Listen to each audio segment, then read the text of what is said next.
Good evening. Check, check, test. 1, 2. How does everything sound? It looks good. Looks like we could use a touch more microphone volume. Check, test. 1, 2. Ah, that's better.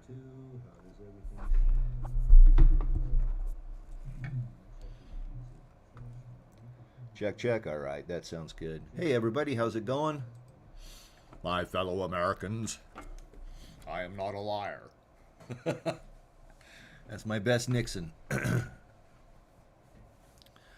So, yeah, good evening. It is the State of the Union tonight, and so I'm happy that you've chosen to join me. I hope it's a little more entertaining. Eric, oh, holy smokes, I just broke something here. Oh, that's not good. Excuse me for just one moment. Oh, that's not good. Oh, bummer. Oh, well. Okay, sorry about that. Okay, yeah, let's go over to the chat here and check things out. Gary D's in from Arizona. Robert Black, 1911 is here. Tim Myers checking in, as well as John Besmick, George, a.k.a. Dad, down in Florida. Tom Downey at Whidbey, out in Whidbey Island. E.J. Weiss. Eric Myers is here. Vincent RV Life, Two Feathers, and Eric. Excellent.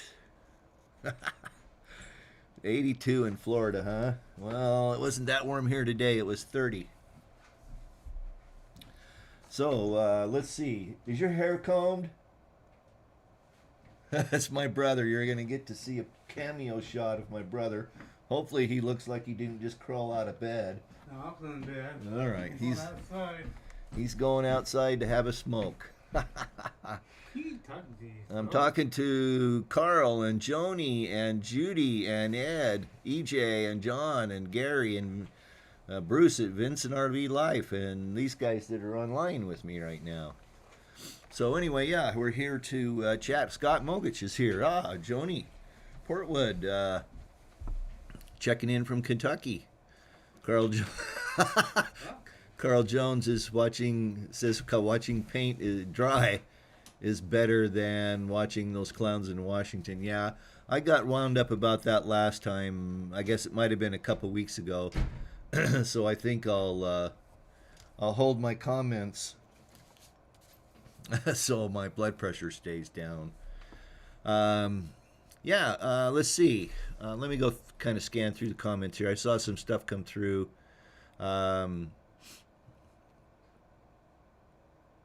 Gary would like to chat briefly about lithium and voltages and using your meter to estimate how charged your batteries are. And I think that's a good discussion. We can chat about that. He did send me a chart that we'll go to here in a minute, and we'll use that.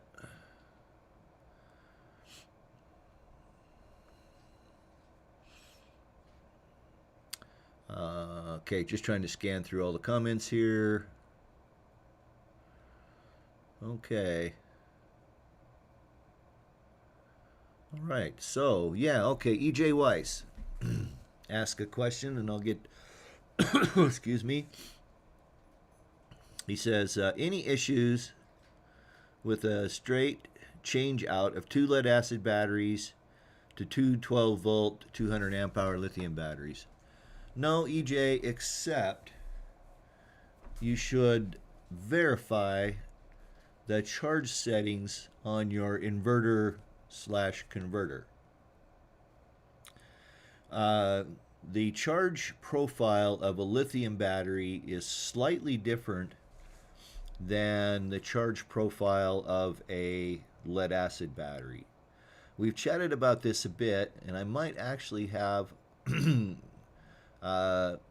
something I can jump to here real quick and show you some pictures of that. I was working on a different project today. I actually had worked myself ahead about 3 weeks on my truck camper renovation videos. so I could work on some other stuff. And so I ran across, and let me see if this one.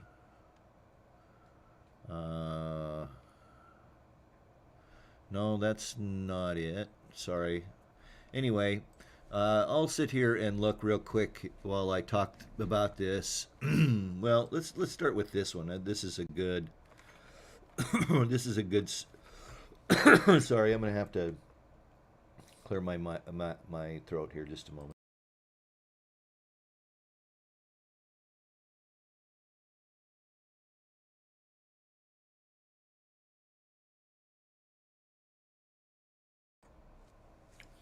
Okay, so hopefully you can still hear me, and you're seeing this picture that I brought up here. This actually is for a different article that I'm working on to share with folks because there seems to be a lot of confusion about that. But when we're talking about the battery charging phases, there's 3 cycles. Well, technically there's 4, but there's 3 cycles that your batteries will go through. There's the bulk charge cycle that you see me showing here. And what bulk charge does is that your battery charger will send constant current, and it tries to bring the voltage of the battery up as rapidly as possible to a charge voltage point.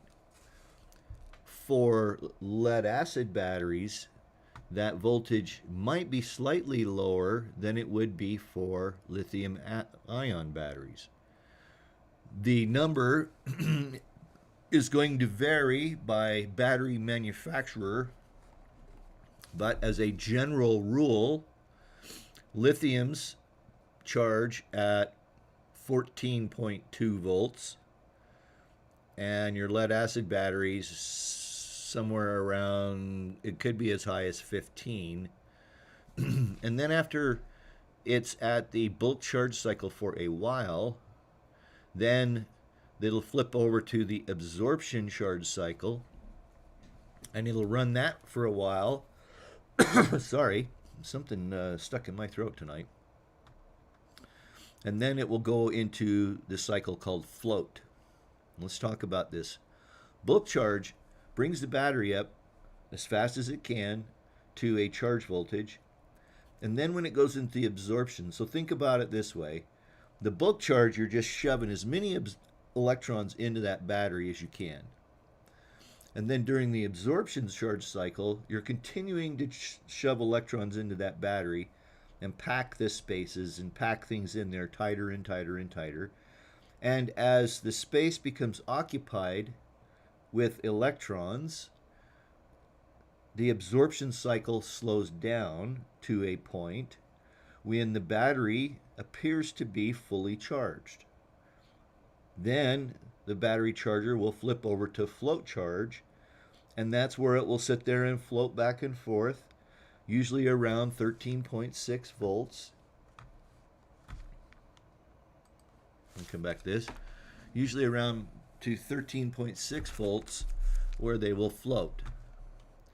What you need to address is simply most chargers, not all, but most chargers have the ability to be set up for the type of batteries you have, okay? And every battery has its own best charging characteristics, voltages, so on and so forth.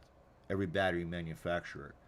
Those numbers will be posted by your battery manufacturer, okay? So the long and short of it is, EJ, typically no. You will not have a problem replacing your lead acids with lithiums. You just want to make sure that your inverter charger, and if you let us know what your charger inverter is, we can definitely look and find out if it will support lithiums.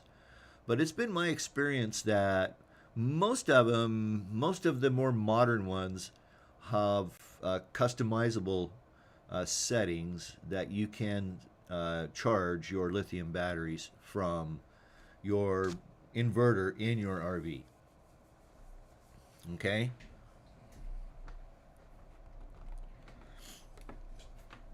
I'm sorry. I was just checking what I broke. I'll fix that later. Okay, so with that said, that's probably a good transition into this picture. Let me pop, oops, let's see. Let me pop this email up that Gary sent. Because it's actually a pretty good little chart. Gary down in Arizona sent this to me. And a lot of RVs, you will see the battery capacity, how much juice is left in your battery, how much energy is left in your battery, either by some kind of a gauge in your RV that might just show like lights that show whether it's empty or full, or might actually report voltage when it's empty or full. When a lithium ion battery is fully charged, as full as you can get it full of electrons, the voltage will be around 14.6 volts. And you see that here, 100% capacity charging. When it's resting, okay, they call it resting. We're going to call it float or floating because that's really what we think of it as. 13.6 volts. And then as you scroll down here, you'll see 13.4 volts is around 99%, 13.2 volts is around 70%. And as we go down the chart here, you get down to around 10 volts. It shows, well, it's definitely empty or completely out of energy. That reminds me that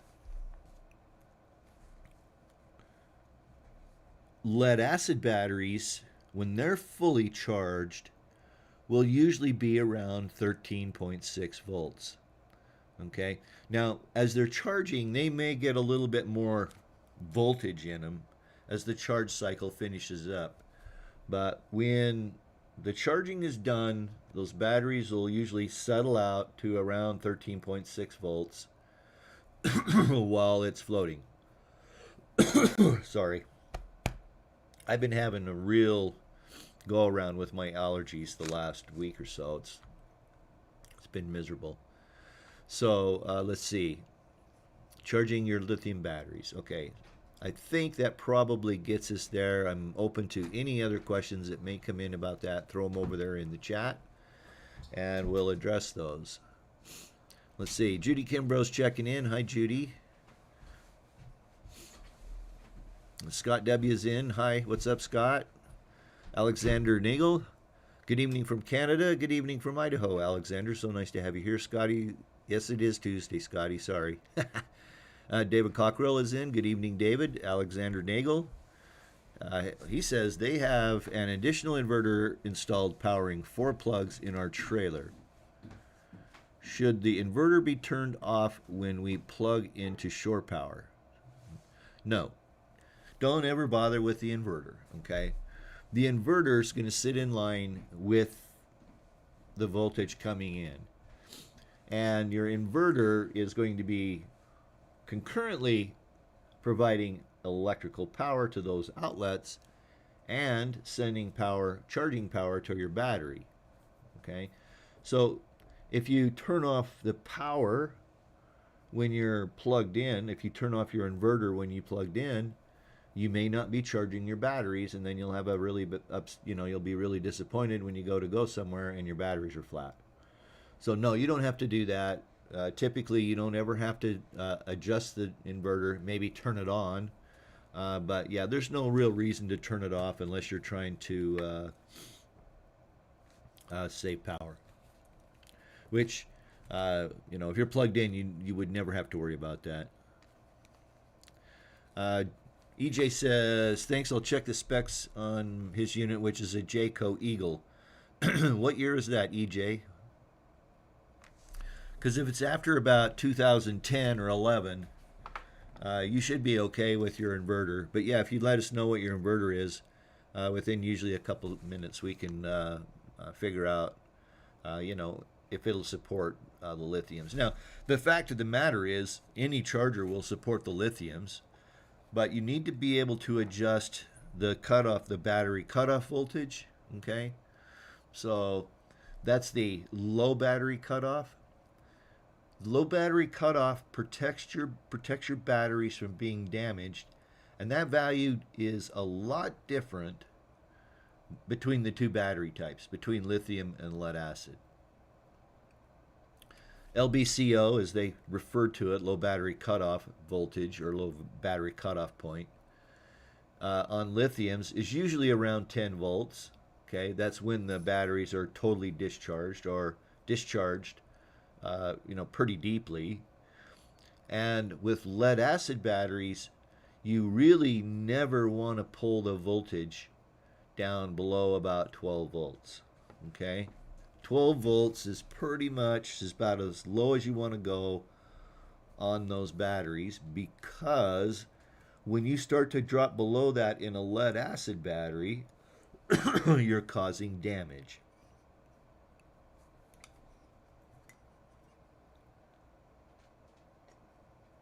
You're causing damage to the batteries and shortening the life of those batteries. So that low battery cutoff voltage is something you set up in the inverter, and so when the batteries hit that point, it will automatically shut off the inverter and not damage your batteries. Lithium batteries have an additional safety feature built into them, and that is there's a small battery management module built into the battery, into the lithium battery.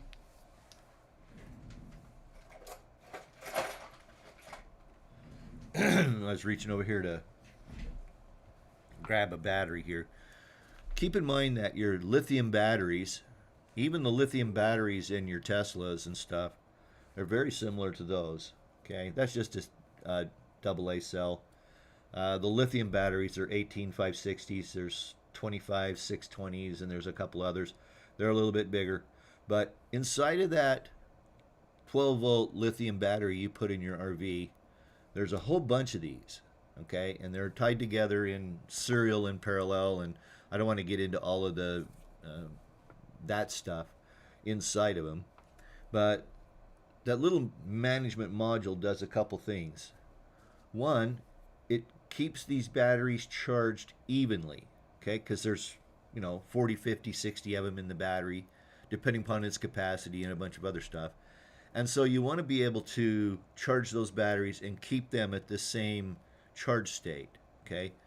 The second thing that battery module does is it shuts it off for low temperature or high temperature, and then it'll also protect the batteries from overcharging, high currents, high voltages, and the low battery cutoff point.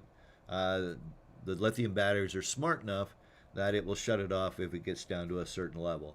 Now, every manufacturer is going to be slightly different. The numbers I'm giving you are in general. Okay, you'll need to refer to your batteries manufacturer, the information sheet that comes with your batteries, to know that for sure. I saw EJ says 2021.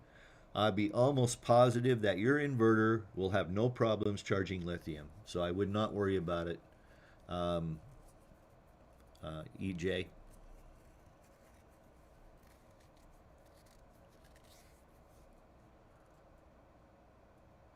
Oh, David Cockrell. We've been working on a inverter battery problem for him for a while, and he's decided that his inverter shot. It charges till the unit has a load on it. So if the RV is idle, it'll slowly charge up slowly. Yeah, have a new one ordered. Okay, cool. You're welcome, EJ. Yeah, you shouldn't have any trouble with that with an inverter of that age. It should be you should be able to go into it and set up the charging parameters inside the inverter itself, and you should be able to readily find the instructions on how to do that online. Ask Mr. Google or Mr. Bing, whatever your preferred search engine is. Let me see here. I might be able to. Just 1 minute here. I was working on. I've been working on something else here the last couple days, and I happened to come across some of these some of this information that I was using for another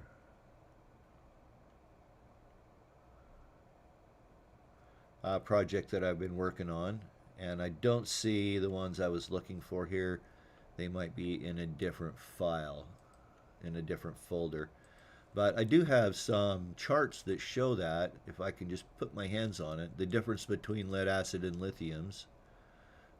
Give me just a minute here. I'm just kind of scrounging around here to see if I can lay my hands on those real quick. And if I can't today, then I will promise to scrounge those up and share that with you next week, because I know there's really a fair amount of interest and confusion excuse me, around a lot of it around the electrical in RVs and those sorts of things. Yeah, all I've got here are just some. This is actually, well, I'll share this one. This is kind of interesting. No, that's not the one I thought it was. Neither's that. Okay. Well, we'll go back to the chat window. If you have a RV related question, go ahead and throw it over in the chat window. If you're shy and you don't want to put your chat in the window, feel free to send me an email, trbolin, BOWLIN, @gmail.com. And we can work out your question and try to solve it via email. And then if it's interesting, I'll bring it back to the audience here and share it with folks on the live stream. Tom Downey says most inverter chargers have a setting for battery type. Yes and no. Older RVs don't. The nice thing about it is even the old inverter that was from 2004 in my Class A was a Xantrex. And it was selectable. You could set up the charge parameters on it. Some of the other ones from like SunPower and some of the others that are older don't have the ability to set that. They're assuming that you're going to run them with lead acid, and that's that. The only thing about not changing the settings is you can charge that lithium battery with your lead acid charger, but it's not going to get that battery fully charged, okay? Because the lead acid battery usually doesn't charge to 14.6 volts. All right, maybe 14. Usually what happens, the way a lead acid works, if I could find that chart, that would be awesome, because that would help me illustrate what we're talking about. And the one I just shared with you might help. Let's see, I got one more place here that I could look real quick. Let's see if it might happen to have gotten over here.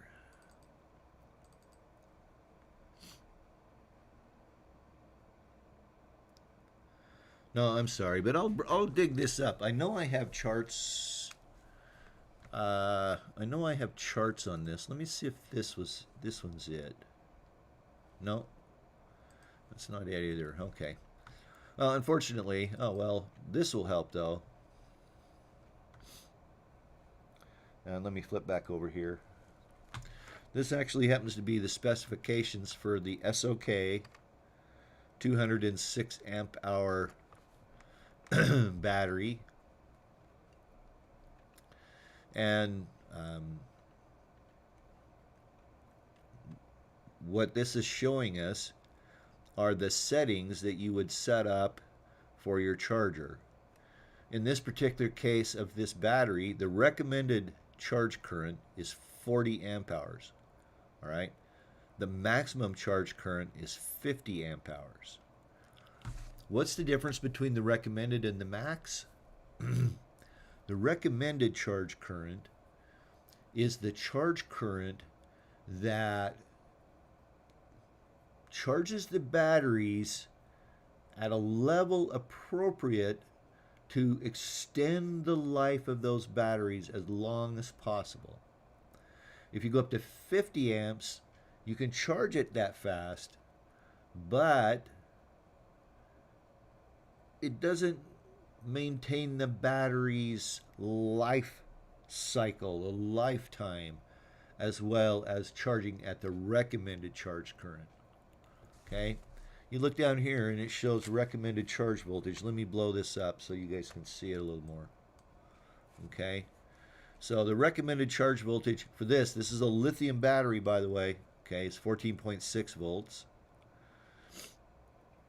And in this particular case, like I was saying, we talk about how each battery manufacturer has their own specifications. And this one, SOK, is a little different. They're showing the recommended low volt disconnect at 11.2 volts. And they say that the BMS discharge cutoff, in other words, when the battery management system built into the battery will turn off the battery, is at 10.4 volts.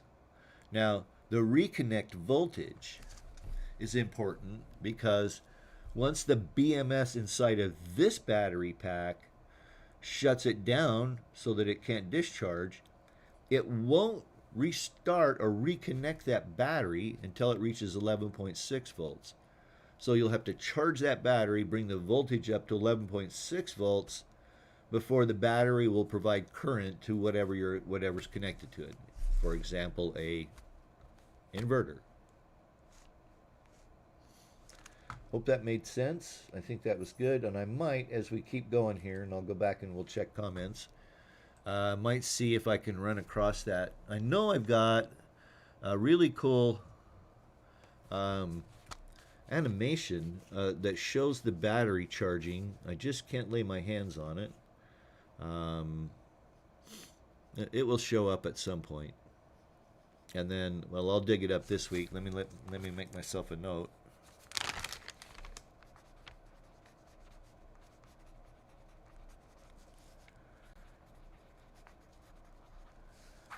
I'll dig that up, and we'll talk about that a little bit next week.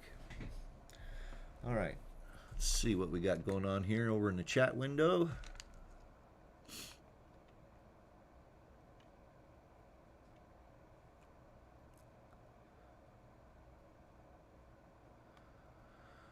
Alrighty, let's see. Tim Meyer says his brother-in-law gave him a Fahrenheit smokeless fire pit. Interesting.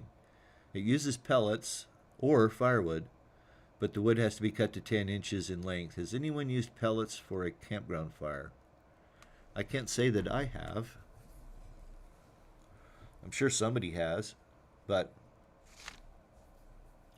the only thing I could think about using pellets in a campground fire is that it might be hard to get air into the pellets. I mean, it would get air on the top, but I don't know how well they would burn because the air wouldn't be getting into the pile of pellets. It would be in the hearth. I don't know. That's a wild guess on my part. Schwag, sort of a wild ass guess. Okay, half past the hour. I usually like to stop and do a cheap commercial at this point, reminding you, if you like the video, please give me that thumbs up. It's really important that I get those thumbs up. Helps YouTube recognize people like the video, and more people will it will get recommended to more people. Of course, if you're not subscribed, subscribe, ring the notification bell. Your support of my channel through the links in the video to Amazon, RecPro, Renogy. I'm still working on a couple others that should be coming soon. Is greatly appreciated. Remember, as an affiliate, I get a small commission. You pay the same price. Quick visit over to my website is also very helpful. Some good information over there. In fact, I've got 3 different articles. One of them right here that I'm working on. I printed it so I could proof it because I like to proof from paper. That will be going up here real soon. So yeah, there's information on my website that may not be on my YouTube channel, and vice versa. So yeah, please run over and check out my website at trbolin.com. If you get a moment, just poke around, and I appreciate that. Tom says he uses Preto. You mean Presto logs? I think is what Tom means. Oh, interesting. So Tim sent me a picture of that smokeless fire pit that he got. That's pretty cool. Interesting. Have you burned it yet, Tim?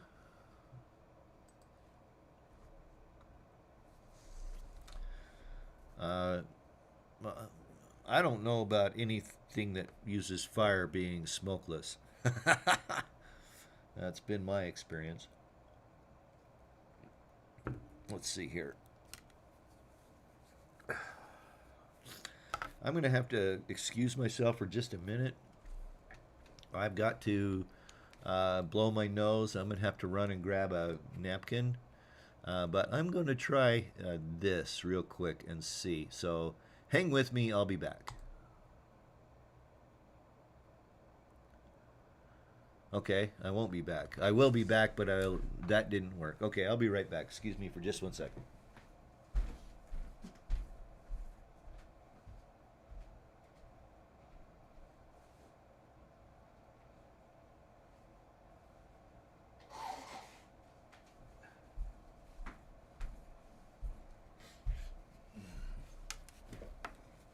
Sorry about that. Yeah, my allergies have gotten bad, and I've decided, thanks to some suggestions from Tom, I don't mean this to be mean at all, but I'm pretty sure I'm allergic to my dad's dog, and so I'm not sure what to do about it. I mean, I suppose I could give him away. I don't know how I feel about that. But gosh, it's making me miserable. All right, enough of my whining and complaining. We'll go back, and if there are questions, comments, please make them over in the chat. And Tim says he hasn't tried it yet, but he's planning to. Good. Let us know, because I've always been skeptical of those smokeless fire pits. I guess while we're sitting here for just a minute, I'll run over here and let me just see if I can run across the that graphic, and that might be. Let me just run over here and see. That would be, when did I do that? I don't think I have the archive drive out there that will have the information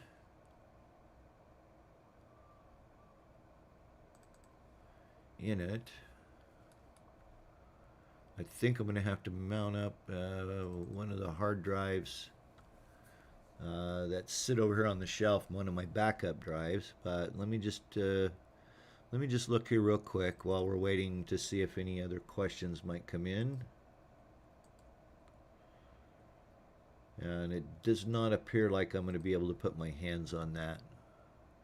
That's the actual stuff. I don't know, maybe there is a slight chance. It could be, when you have 11 external hard drives, sometimes it gets confusing to find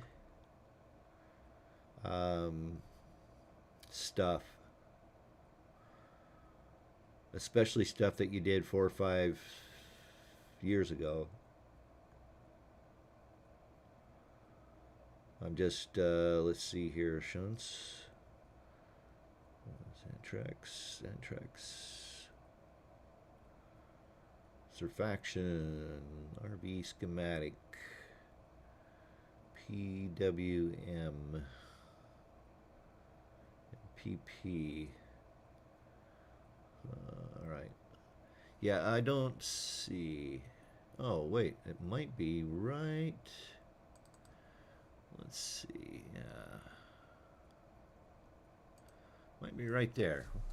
Give me just a second. I might have just found it. And then again, I might not have. There it is. All right. Let me just slip over here while this thing loads up. Check the chat window. All right.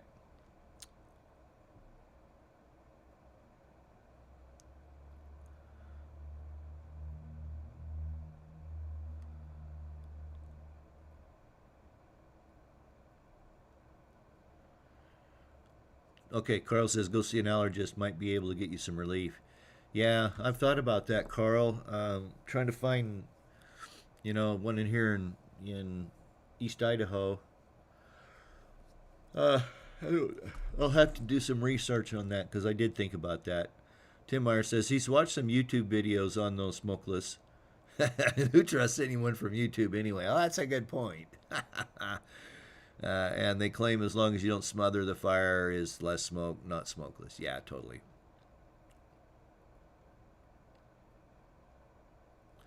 Alexander Nagel says, I think I meant converter, not inverter. That changes 12 to 120. So my question again, if the trailer is plugged in, do I turn off the converter? Sorry for the mix-up. No, don't. You don't need to at all. Okay? Because your converter is going to have some kind of a charge function to charge your batteries, and you want to be charging your batteries. So, yeah. No, there's no need to turn that stuff off.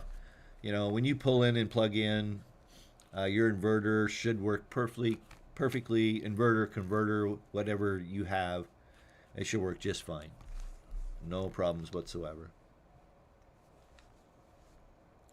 Let's see if this loaded up. Nope. Not going to load. Oh, wait a minute here. Oh, just a minute. Come on. Oh, fiddle faddle.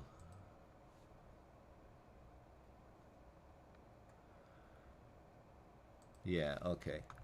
So hang on here. I think I might be able to bring this up, and this would be really cool because I should be able to really demonstrate and show you in detail, provided this actually is what I think it is. Let me run over here to the chat. Yeah, good point. Thanks, Tim. And that's correct. Without the converter, you will have no 12-volt power. And yes, the converter also keeps the batteries topped off, which is something you definitely want to have. All right, come on. Come on. You can do it. You can do it. This is okay, yeah, come on. My goodness. I didn't ever realize it took this long to get that stuff opened up. It only takes long when you want it to hurry, right? All right. So, any other questions or comments? Throw them over there in the chat. And I'll run over here and see if this... Yeah, that's fine. Oh, yeah, look at that. I think we just hit the jackpot. Just 1 minute here.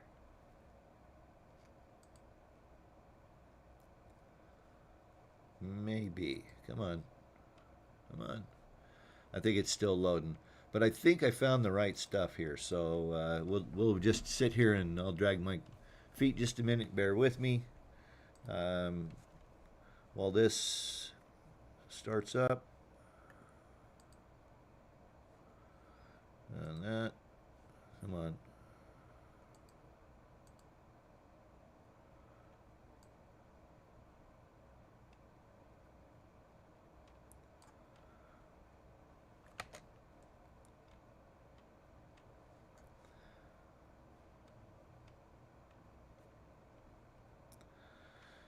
Yeah, okay, it's not. Unfortunately, it is not what I thought it was. I'll have to dig it up. But I will dig it up. I've got some really cool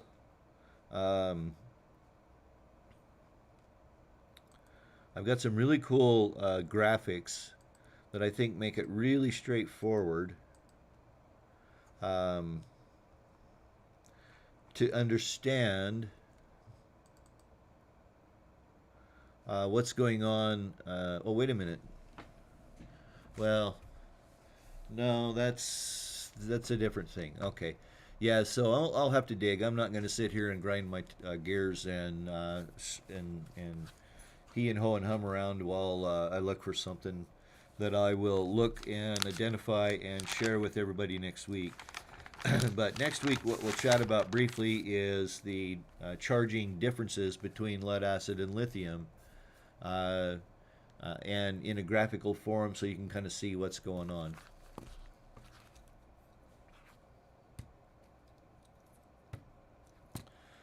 Two Feathers asks, does that mean I have one in my Class C? Because if I do, I have no idea where it is. Yes, Two. I think actually in your RV you have an inverter, not a converter. And it's usually, well, in a Class C, it might be under the bed. It could be in one of the compartments outside. I'm just trying to remember what RV is yours. I'm pretty good. I can kind of remember what a lot of folks have.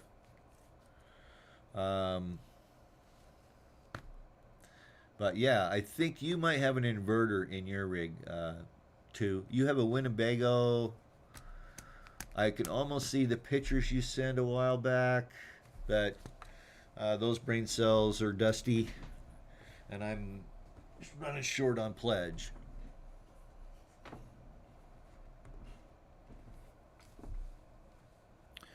Tom Downey says he bought a gas grill, no more smoke under the canopy.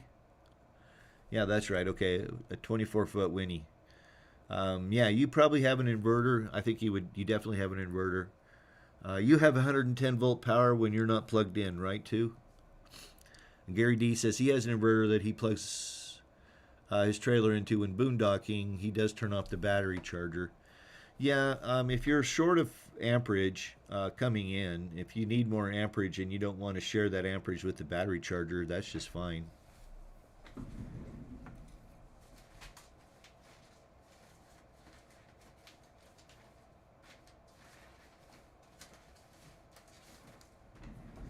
I have this for my grill.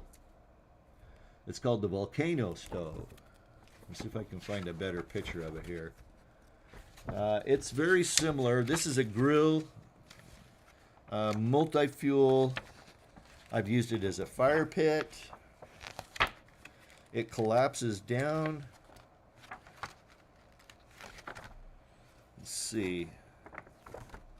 Well, it's tri-fuel, so it does gas, propane. You can see it comes with a propane burner. It can use charcoal. It can use firewood. I've not used pellets in it, but I bet you can use pellets in it. And this is made by a company down in Springville, Utah. Not sponsored, but what I like about it is that it collapses down into a really small unit. I don't know if you can see, but if you see, let's see, right here. Okay. It collapses into a unit about that tall and about 12, 13 inches in diameter. So it's really a nice compact unit called the Volcano Stove. And I got turned on to this stove. I was at Moab. And I was camping in Moab, boondocking, dry camping. And the guy near me had one of these, and he was smoking on it. He was smoking a brisket, and I could smell hickory. And I'm like, okay, this is the desert in Utah. Why am I smelling hickory? And so I started poking around, and I ran across him, and he had that, and he had the cover. They come with a smoker cover, or you can. I don't remember if this is an accessory or if it came with this. I think I had to buy this extra cover. Let me look here.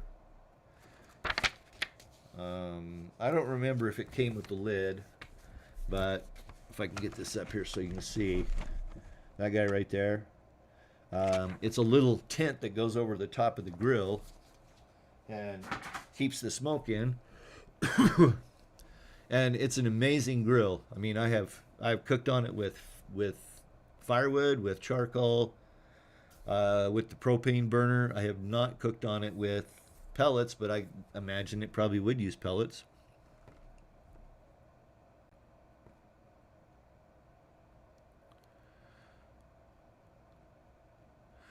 Oh, okay. Two responds. Yes. Does that run a coffee pot? Yes. 110. I use my generator if I'm not plugged in. Okay. Interesting. Tim's responding to Alexander said wrong. You will have 12-volt power off your batteries if the converter is off, but the batteries will be discharging if the converter is off. Okay, there you go. And most converters do not have an on-off switch. That's totally correct too. So yeah, good point. Alexander Nagel, did any of you guys ever had a problem where you plug into shore power and that causes your neighbor's power to increase to a point that it caused damage to our camping neighbor's electrical system? No. That's not anything like that is the result of the campground, not from you plugging in. If you plugging in your rig caused somebody else trouble, that's on the campground. That's not on you. Okay? That means there's something going on there. It could be an open neutral. It could be anything going on. Those pedestals, who knows what got into who knows what's gotten into those power pedestals. No, there is no way, especially if the power goes up. That's really odd. Usually, if you were plugging in, the power would go down.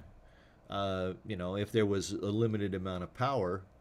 I can remember I was parked in Tucson for the winter at the RV park I used to stay at in Tucson. I was monitoring, let me see, because I have pictures of this, and I'll show folks this. Again, let me run over here.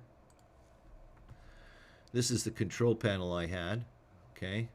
And if you look over here, on this one right here, okay, those are the 110 shunts that I had in my rig. Let me move this guy over here. So, and the incoming voltage was sagging, what they call sagging, and it was down to 108 volts. Okay. Now, the reason it was that low was it was winter. There was a lot of people. I mean, the RV park was full. And a lot of people were running electric space heaters. And so the amount of electricity available was a little bit stressed. And usually when it gets stressed like that, the voltage drops. Okay? So everybody in the RV park during that time was seeing low voltage. And there's all kinds of things that can happen when the voltage goes low, and it can cause a fair amount of damage to some sensitive electronic equipment.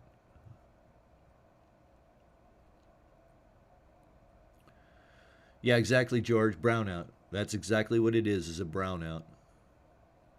And yes, a decrease in voltage can increase the amperage. It will increase the amperage. All right, because of Ohm's law, V equals I over R, V equals IR.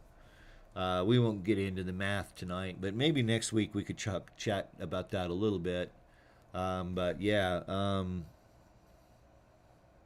Alexander says they had a bunch of issues last season, just checking. Said we had it that they got an electric shock touching their trailer, and we got the blame, but our power worked fine. Yeah, that's... Now, if they got an electric shock in their trailer and they said it was caused by you, that's craziness. That is... If the wires and the pedestal that you were plugged into were connected properly, there is no physical way I can even imagine that causing what they call hot skin. Okay? What causes something like that is a wire that has been frayed or is touching the ground, is touching some metal piece of that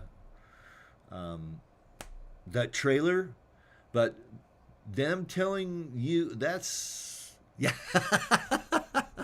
Yeah, that's tinfoil hat kind of stuff there. Good point, Tim. Yeah, there is no way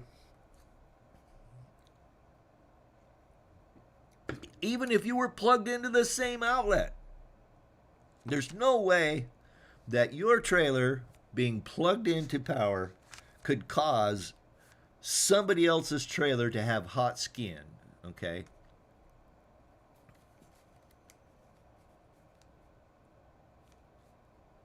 And then especially it says here, because Tom Downey said always use surge suppression, and Alexander said, yeah, we always do. They did not.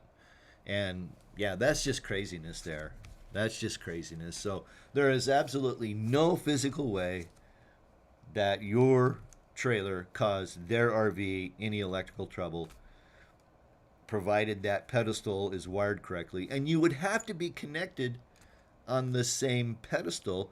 I'm assuming, I'm visualizing RV parks. Here's the site, here's a pedestal, here's a site, here's a pedestal here. You all had your own dedicated pedestal. I think by code that's required in the United States. I'm pretty sure it's got to be in Canada. But yeah.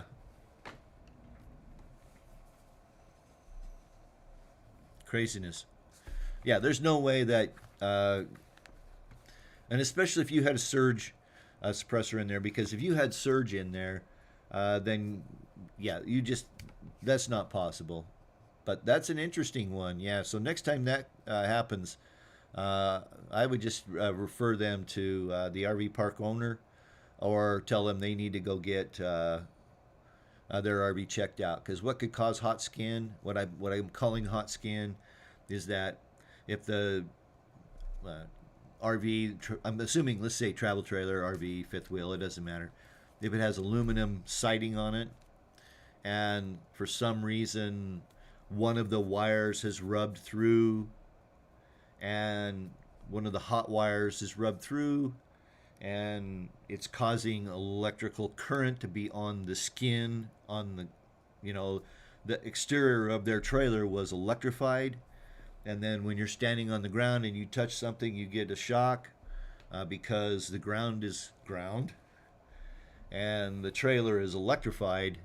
Yeah, that to me sounds like probably a wire that rubbed through and was shorted out against the frame or something like that.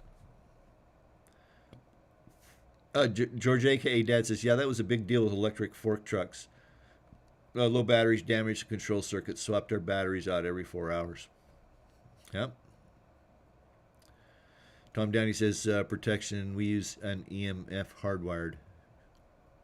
Good call. Good idea. Okay. Yeah, anything else?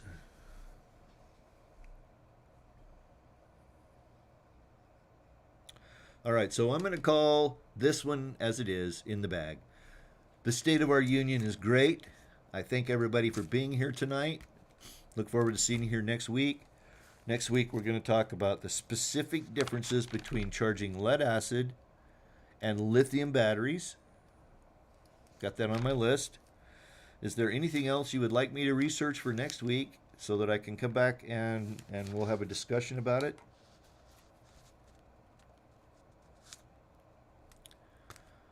Oh, George, a.k.a. Dad, says, Liz Amazing just did a segment on RV inspectors checking for voltage on the outside of RVs. Huh. Yeah, that would, I think, maybe be a standard checkpoint for inspectors. Good night, Tom. Thank you, sir. Thanks, Gary. All right. Yeah, I usually try to keep this to an hour, and so I think we'll go ahead and wrap it up. Thanks, everybody, for watching. I surely do appreciate it. If you have suggestions for topics you'd like to see covered, you can throw them in the comments here, comments on the video, or you can email them to me, trbolin@gmail.com. Thank you, Tim. That would be awesome. And then we'll all get together next week. So thanks a lot, and we'll catch you then. Good night. God bless the United States of America. Let's wrap it up like they always wrap up the State of the Union. Okay. See ya. Good night, folks.